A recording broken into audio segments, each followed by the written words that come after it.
আসসালামু আলাইকুম। কেমন আছেন সবাই? আশা করি সবাই ভালো আছেন, সুস্থ আছেন। আমিও আলহামদুলিল্লাহ ভালো আছি। তো সবাইকে রমজান মোবারক জানিয়ে শুরু করলাম আরও একটি ব্লগ।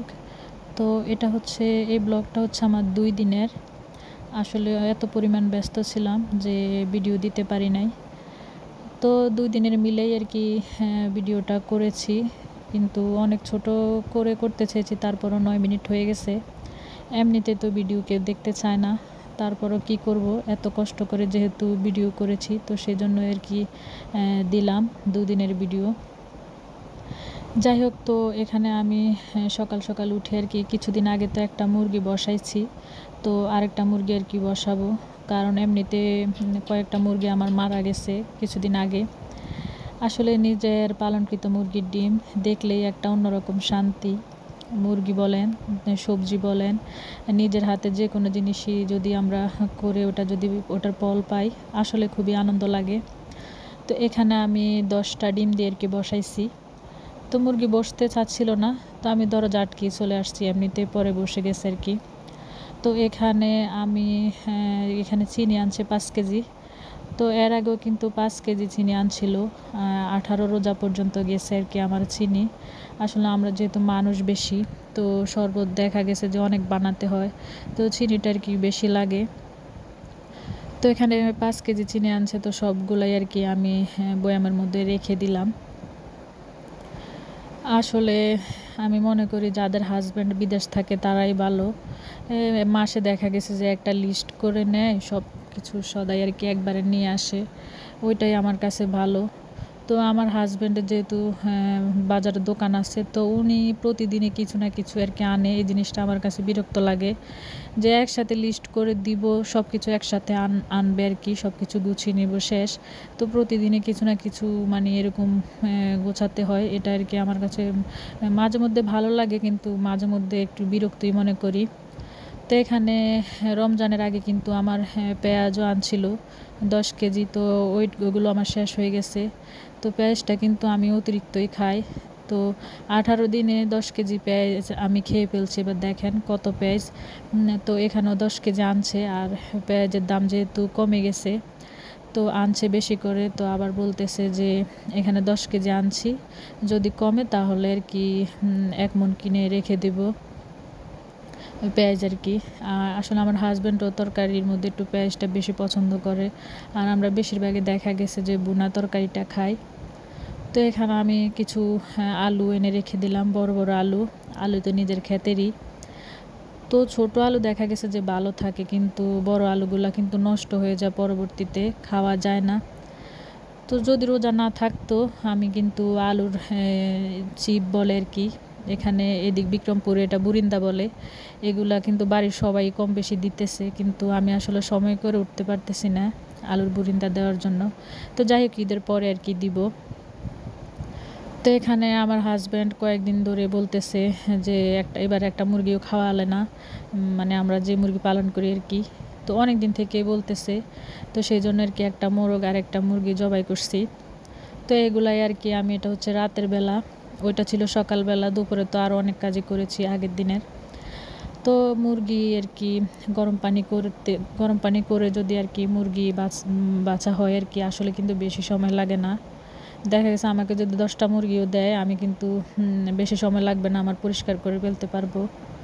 তো মুরগি বেছে পরিষ্কার করে তারপরে এগুলা কেটে নিয়েছি। আর এখানে রাতের বেলা হচ্ছে মালটা শেষ হয়ে গেছিলো, আর এই হচ্ছে গরিবের খেজুর। এবার কেন জানি এই খেজুরগুলো আনতেছে, আমার ভালো লাগতেছে না। এর আগে কিন্তু ভালো খেজুরে আনছে।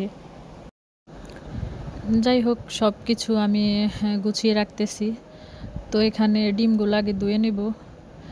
আসলে একটা জিনিস শিখলাম কি, ডিম যে ধুয়ে রাখতে হয়, এটা আসলে ব্লগ দেখে শিখিনি। তো আমার ছোট বোনের বাসায় যখন গিয়েছিলাম তো আমার বোন দেখছি ডিমগুলা ধুতেছে তো আমি বললাম যে ডিম ধুইতেছস কেন?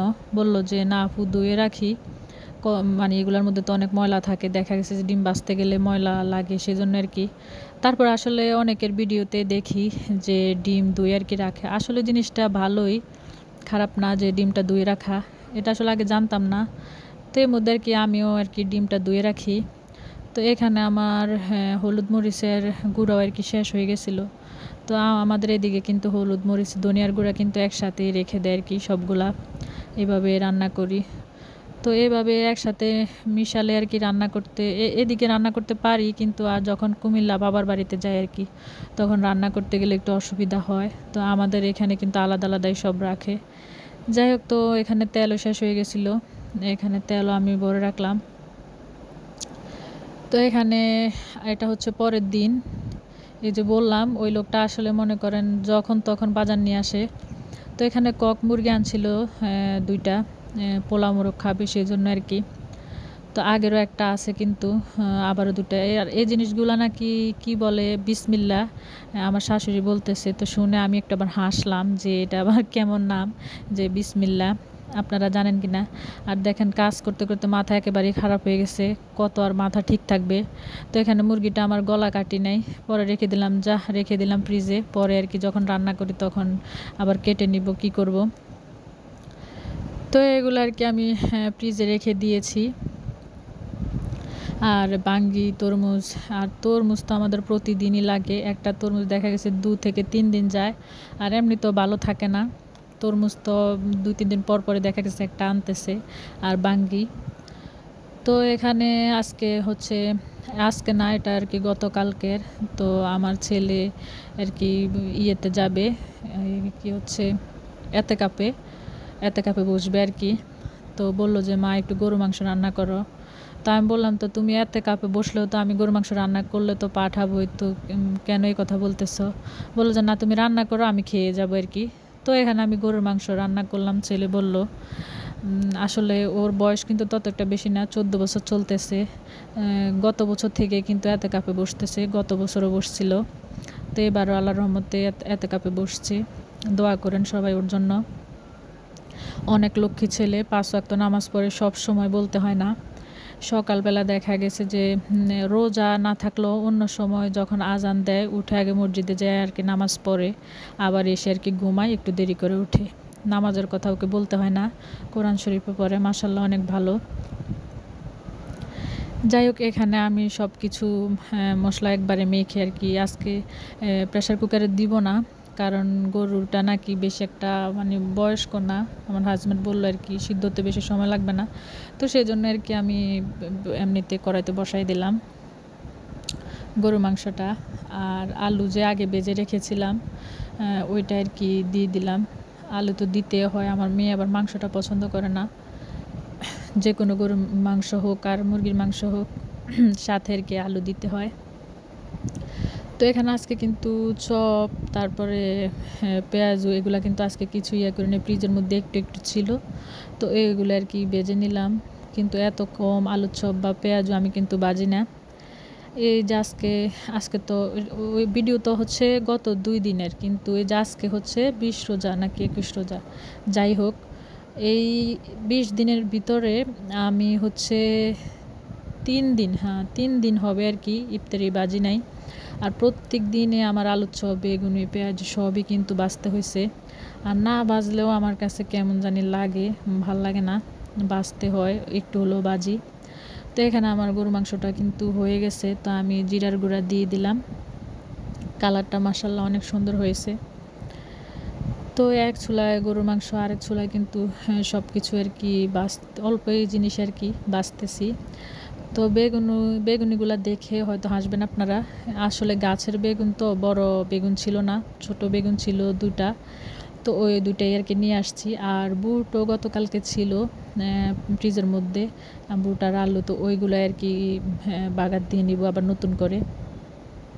তো আর কি আজকে রান্না হচ্ছে লাল শাক, করলা ভাজি, গরুর মাংস। তো যে যেখান থেকে আমার ভিডিওটি দেখছেন সবাই ভালো থাকবেন, সুস্থ থাকবেন, আল্লাহ হাফেজ।